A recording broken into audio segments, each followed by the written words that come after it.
कि जो बंदा कुरबानी देंदा होंदा ना, तो जिहड़ा बंदा दरवाजे ते मंगण आउंदा ना जी सानू गोश्त दिओ, उहनूं डांटना नहीं, उहनूं डांटना नहीं। ये नहीं कहना वे अगे 5 बंदे आके लै गए ने तो तू भी आके लै गया। पता क्यों? कुरान कहता है व अम साइला फला तनहर, 3 सुपारा सूरत वद्दुहा। अल्लाह फरमांदा है जदों तुहाडे बूहे तो कोई मंगण वाला आ जाए ना, उन्होंने झिड़क मारनी, उन्होंने झिड़क मारनी, उन्होंने दाबा मारना नहीं। जेड़ा आ गया तुहाडे बूहे ते अल्लाह की रज़ा वास्ते, वो तैनूं यार 2 बोटियां की तफीक है, 3 बोटियां की तफीक है, तू उन्होंने दे, इनकार ना कर। तो यह सोच कि जिथे मैं वंडण वास्ते बैठा ना, तो वो वक्त कोई नहीं लगना भी अल्लाह मैनूं बूहे अगे खिला छड़े तो मेरी जगह को होर बिठा छड़े, मैं भी शैपर फड़ के लोगों के बूहे तो मंगदा होवां।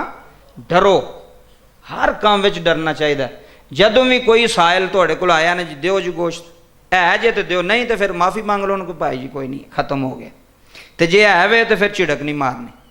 कई बंदे एवं बाहरों आया जो उन्होंने बाहरों बाहर निठा छड़ो, इनको मुक गया। इस वास्ते जदों भी कोई मंगण वाला आवे, और फिर कई बंदे कहते हैं कि जनाब जदों ਜਿਹੜੇ ਮੰਗਣ वाले आते हैं जनाब, वो ਜਿਹੜੇ दूसरे बंदे उन्हों का भी अग मारते हैं, उन्हों तक नहीं पहुँचता। मैं कहना अगर बरूपिया भी आ गया ना मंगण, 2 नंबर भी आ गया मंगण, तेन पता भी इन्हें बड़ा भी गोश्त जम कर लिया, तुसी दसो भी तुसी देना किदे वास्ते? बोलो, अल्लाह वास्ते देना जी। अल्लाह नूं तो पता है ना, वो अगर तुहाडे नाल 2 नंबरी पे करदा है, तुहाडे कोल खड़दा पिया, जो भी करदा है उहदा मामला उहदे नाल, तुसी उहदे नाल तजारत पे करदे यार। कुरबानी और बड़ा वड्डा जुमला है, रब्बे काबा दी इज्जत दी कसम है। फरमांदे ने कुरबानी कीती नहीं जाती, जिवें साडे बंदे आंदे जी कुरबानी करने पे जी, दूसरा पूछया तो उन्हें आख्या कुरबानी करने पे, उन्हें आख्या कुरबानी कीती नहीं जाती, कुरबानी दिती जाती है। सारे नहीं समझे इस नुकते, कुरबानी कीती नहीं जाती, कुरबानी देण दा नाम है, कुरबानी देण दा नाम है जी। फलाने भी कुरबानी की, उन्हें भी कुरबानी की, उन्हें भी कुरबानी की, कुरबानी देनी है। तो कुरबानी देनी किवें में? अपना माल वेखो, पैसा किदा दिता होया, किदा दिता होया, सारे बोलो, पैसा किदा होवे? अल्लाह दा।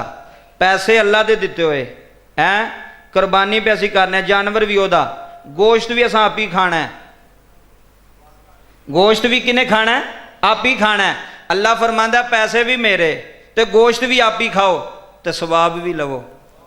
किड्डा करीम है, सवाब भी देंदा है, गोश्त भी आप ही खाना है, सारा कुछ करना है, लेकिन सवाब दे रहा। और अल्लाह ने फरमाया मैनू तुहाडा खून तो गोश्त नहीं पहुँचता, या अल्लाह तेनू की पहुँच, अल्लाह फरमांदा मैनू तुहाडी नीयत पहुँचती है, तुहाडा इरादा पहुँचता है। वे नीयत की है, तुहाडा इरादा की है, क्या अल्लाह की खुशनूदी का, क्या अल्लाह की रज़ा का इरादा सी तो फिर अल्लाह खुश है, जे वखाण का इरादा सी तो फिर अल्लाह खुश है नहीं। नीयत विच नहीं फतूर होने देना, नीयत साफ रखनी, या अल्लाह तेरे वास्ते करना, थोड़ा कीता है तेरे वास्ते, ज्यादा कीता है तो तेरे वास्ते कीता, किसी और वास्ते नहीं कीता। अगला मसला सुनो,